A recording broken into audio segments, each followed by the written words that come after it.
باشی. خواهشم از تو این است که کناری من تو باشی. من دیگر طاقت ندارم با این دوری و دردها. تو بیا شود بیرون از دلم عذاب و غم ها. رفتی از من به وفا، کردی بر من جبر و جفا. سری راحت چشمی چارم بکن باره با من تو وفا.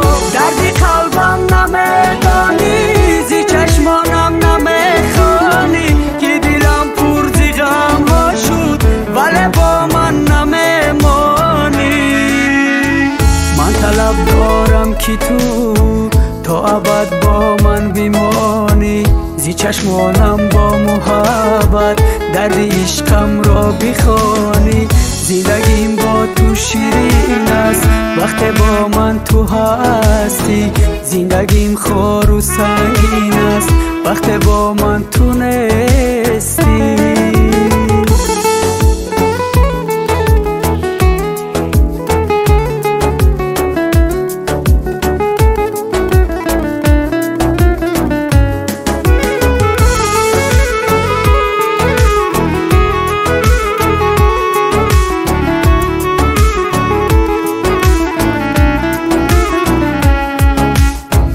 من هوس دارم که از من نشوی دور یک قدم.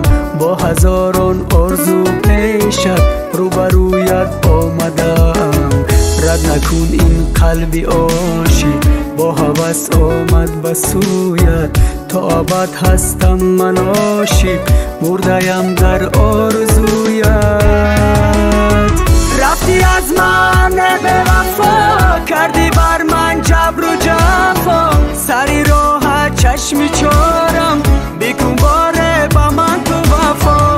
دردی قلبم نمیدانی، زی چشمانم نمیخوانی که دلم پر زی غم ها شد ولی با من نمیمانی. من طلب دارم که تو تا ابد با من بمانی.